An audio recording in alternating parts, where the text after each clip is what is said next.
Arizona Territory into a furnace. Dust rolled across the open plains, creeks dried beneath the sun, and every rancher kept a rifle close. Near the San Pedro River, a young cowboy named Cole Dawson discovered an injured Apache woman struggling beside the water. She was trying desperately to cross before darkness came. Cole immediately noticed she was not an ordinary traveler. She wore a finely decorated buckskin dress, and a silver pendant hung around her neck. Her eyes were proud despite the pain in her leg.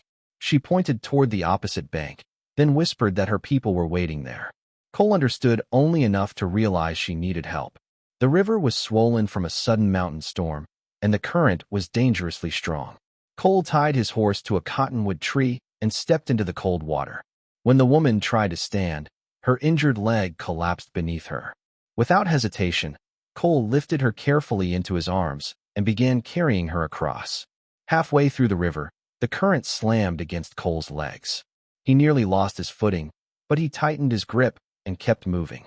The woman remained silent, holding onto his shoulders. When they finally reached the opposite bank, Cole lowered her gently onto the sand and reached for his rifle. Then he heard something that made his blood run cold. Hundreds of riders appeared along the distant ridge. One after another, Apache warriors emerged from behind the rocks until the entire valley seemed surrounded. Cole counted as many as he could, but there were far too many. Later, he would remember one number clearly. Nearly 300 warriors stood between him and the road home. Cole raised his hands slowly, showing that he had no intention of fighting. The warriors descended toward them, their weapons ready. The injured woman suddenly stood despite her pain and shouted something in Apache. Every rider stopped. A tall older warrior pushed through the crowd and stared at Cole with an expression that could have frozen fire. The older warrior looked at the woman, then at Cole. His face changed from anger to disbelief. He spoke rapidly to several warriors before approaching them.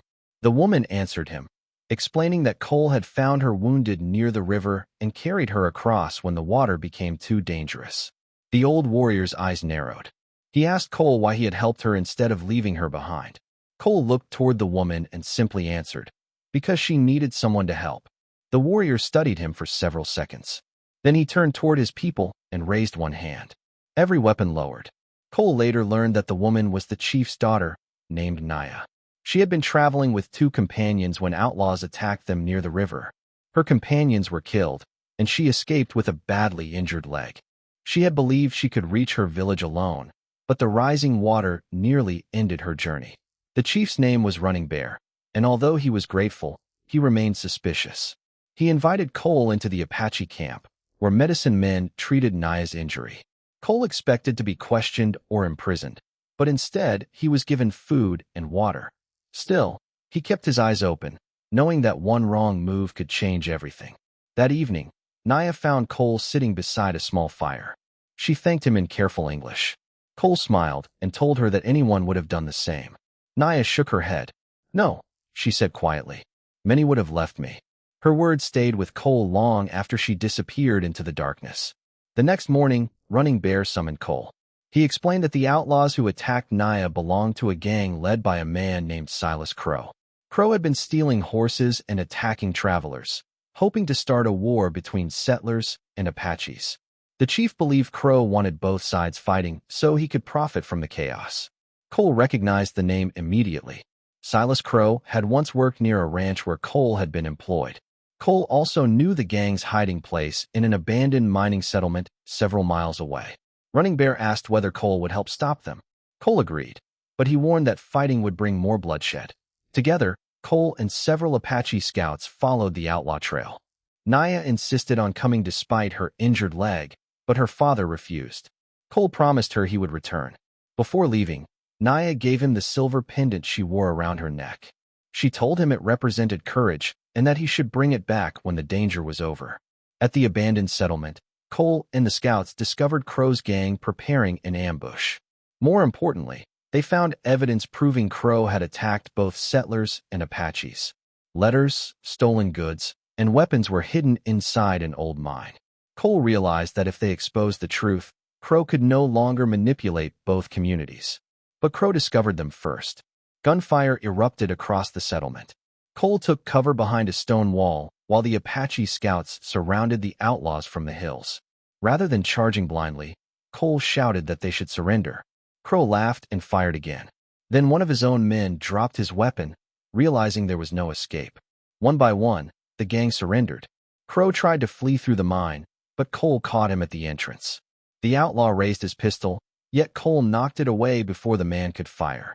When Crow demanded to know why Cole cared about the Apaches, Cole answered, "Because people don't become enemies just because someone tells them to." They returned to the Apache camp with Crow and the evidence. Running Bear listened carefully as Cole explained everything. The chief then ordered his warriors to release the captured outlaws to the proper authorities rather than execute them. He wanted the truth known across the territory. Weeks later, the story spread through Arizona. Settlers learned that the Apache chief had helped stop a dangerous outlaw gang, while the Apaches learned that Cole had risked his life to save the chief's daughter. The expected war never came. Instead, local leaders began meeting to discuss peace and protection along the river. Before Cole left the Apache village, Naya approached him. Her leg had healed enough for her to walk without assistance. She took back her silver pendant from his hand, then smiled and said she hoped he would visit again. Cole mounted his horse and promised he would. As he rode away beneath the Arizona sunset, Cole looked back one final time. Nearly 300 Apache riders stood along the ridge, watching him leave.